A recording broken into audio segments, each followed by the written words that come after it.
I'm the Whiskey Enthusiast. Welcome back to my channel. Today we have our first Octomores on this channel. There's a reason for that. I don't think it's very responsible of me to talk about Octomores because they're ridiculously expensive. They're not super easy to find. And actually, they're not that great for me. And I'll tell you my story about it. When I first got into whiskey, when I was first started watching channels, reading stuff, this came up all the time. Because I was really having a peat freak time. I just couldn't get enough of it. The peatier, the better. I was searching for the biggest ppm, whatever it was. I wanted to be slapped on the face with a barbecued meat, everything like that. Islay was my go-to place, obviously. And, Ardbeg, Ugadal, Corey Reckon, I couldn't get enough of those, it happens to all of us. I started off through that. I wish I started off through normal Speyside stuff and built it up to it, but I can't take back time. It's just how it happened. So I was really intrigued about this, but I couldn't pull the trigger. They were too expensive. So, I was hoping like someone had it and I could try a sample, and I did, finally. Someone put it out to sample and I got it. I was very disappointed. I was very disappointed because it didn't hit me with that peat. 235 ppm. I was thinking if Ardbeg, Corey Reckon is like, or Laphroaig tank cask strength is punching me in the face, I'm probably going to be knocked out of the peat. I wasn't, and I was very, very disappointed. And ever since that, I couldn't really connect with this. They're not bad whiskies. They're just not the peatiest whiskies as you would think they would be. The phenolic particle per million, ppm, does not reflect what kind of peat you're going to get. Peat acts at young whiskey. These are young. But there's one thing that they don't disclose, but little exploration can tell you. This is not Islay peat. Octomore and Port Charlotte don't use Islay peat. They use mainland peat. And also, Ardbeg, the Hypernova, 2 years ago, they released it saying like that's the most peaty Ardbeg ever. Again, if you tried it next to 10-year-old, I tried it with learned people, people are in the industry together. We all said this is not as peaty as the 10 or the Corey or the Ugi. The reason is they use Highland peat or mainland peat. They don't use Islay peat. Why? Because Islay peat comes from Port Ellen maltings. Every distillery on Islay, to a degree, gets their malts from Port Ellen. Laphroaig does about 20-25% of their own malting. So does Bowmore. But every other distillery and the rest of the 75% of the other two gets their peated barley from Port Ellen maltings. And they are precision done to accommodate the needs of Lagavulin, Laphroaig, Ardbeg. So between 30 to 55 ppm phenolic particle per million of the Islay peat. Now these guys are saying ridiculous numbers, and Port Ellen doesn't do that. So what they do is they get their peated barley from the mainland, or they send, if it's a locally grown barley, they send their barley to the mainland, get it peated there at whoever does that, because they have other specifications. They do it there because to achieving those higher numbers, you would need a larger peating time, differential airflow, more fuel, and smaller batch sizes. So it's not economically feasible for Port Ellen maltings to scale to all of these needs. That's why these never hit you on the face like other Islay whiskies do. I would just like to put that out to you, because if you're in the beginning of your journey and you're thinking you have massive FOMO about, they look cool bottles. Their other white bottles look cool, their black bottles look cool, yes. And you get the idea, oh, I want the peat, I want the peat. I understand that, I've been there. But this won't satiate that. Peat peaks at Laphroaig 10 cask strength, Ardbeg, Corey Reckon, Ardbeg 10. Whatever you like at that point, that's not going to be anything else than that. Islay peat, I'm talking about. If you're a mainland peat freak, you like that taste, then yeah, fine, that. But I've not met anyone like that. Everyone I know who says, want to be hit with the peat, likes the Islay style. So this is my community service because it's not talked about too much, and it should, because these are not Islay whiskies, completely Islay whiskies. That's why I never done an Octomore before, but Sample Saturday in our whiskey club, we have two, and I figured I could use this as a public service announcement. So we have 14.1 and 13.4. What are the points? The 13 and 14 are the batches they release every year, and the points are: point 1 is locally grown barley, Scottish barley, but matured in ex-bourbon barrels, American oak. That gives you the DNA of Octomore, the more distillate you can try. Point 2s are, I have the chart here, usually a wine cask influence and sometimes used as a travel retail.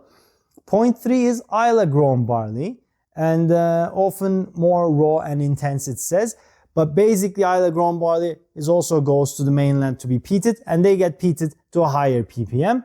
And point 4 is not always produced and not in every batch. It's a distillery exclusive and generally experimentation with different oak styles. So, what do we have? The 13.4 is, where's the, oh, I put it there. 13.4 is the bourbon cask. And the 14.1 is a first fill American, 13.4 is a bourbon cask and then finished in Rivesaltes wine cask, which is a sweet fortified wine from France.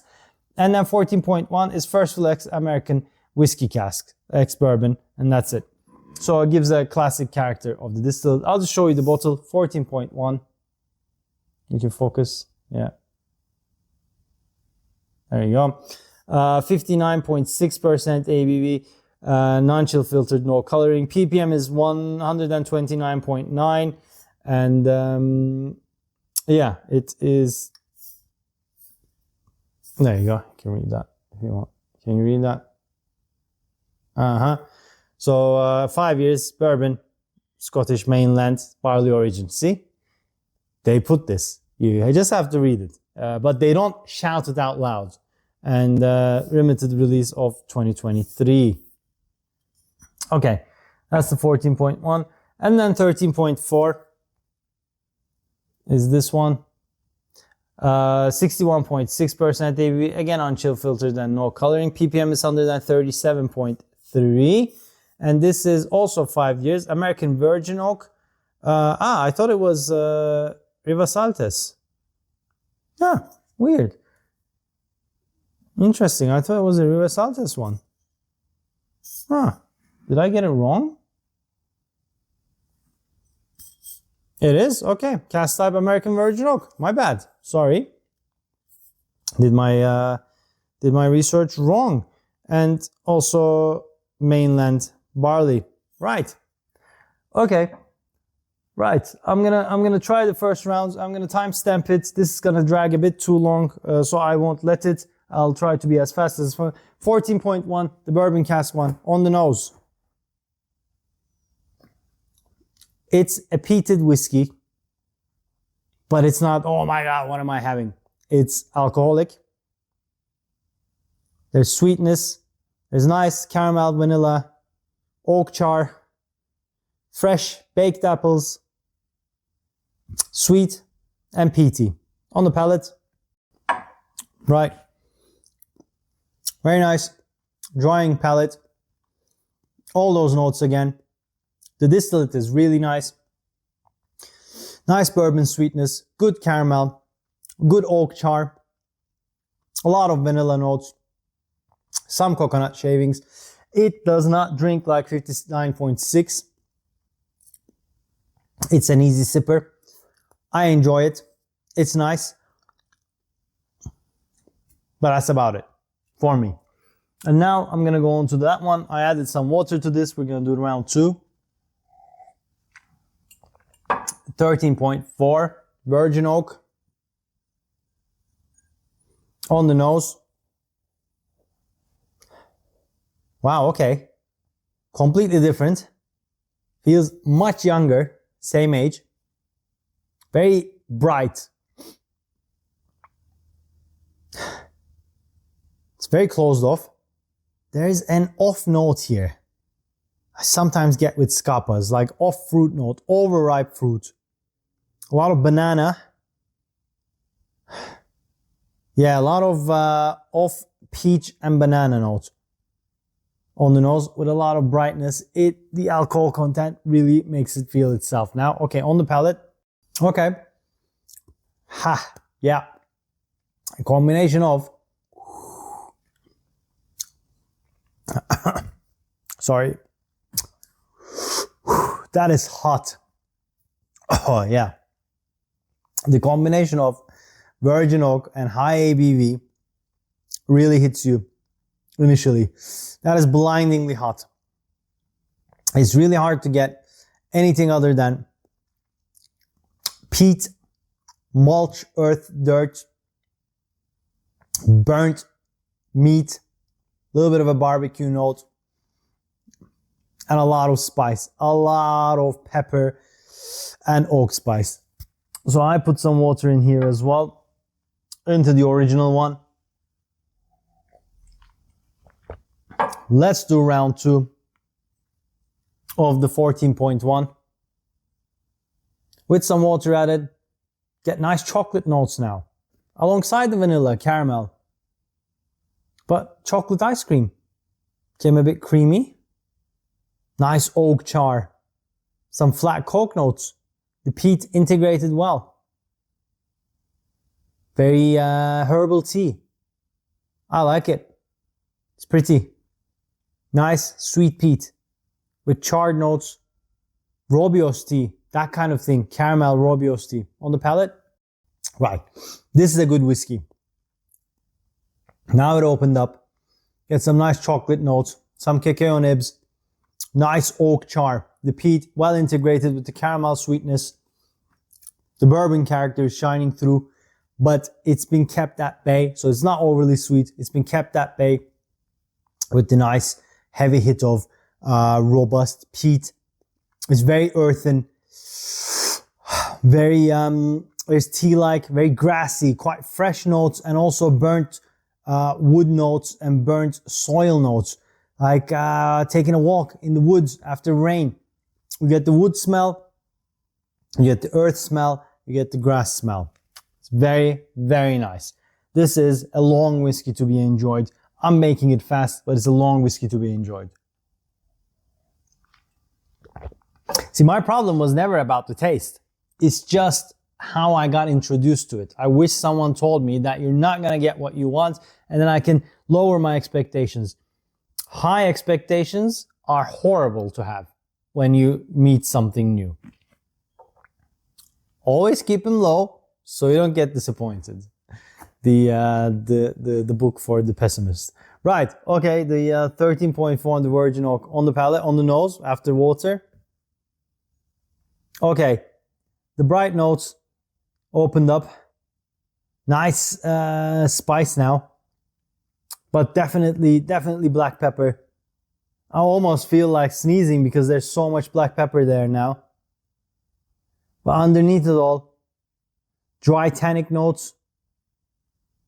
There's a nice sweetness there.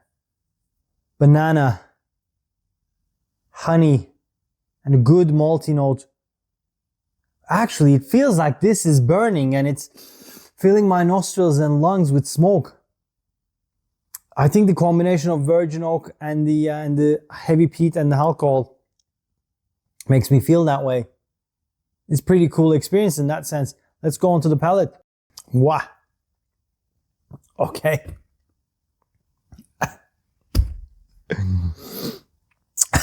Jesus.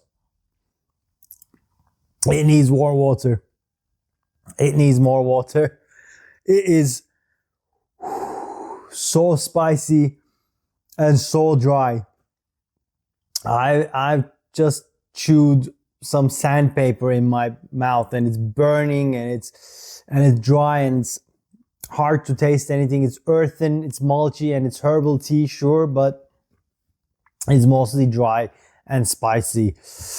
Honestly, I don't connect with virgin oaks that much. The only virgin oak expressions I tried and I loved are from Ben Romack. Not because I'm a champion of them, it's just how it is.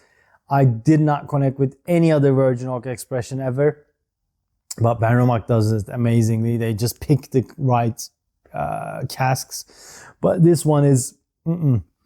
This one is good. This one's a nice whiskey. That I need to open up and play around with it after I stop recording. That's what I'm going to do.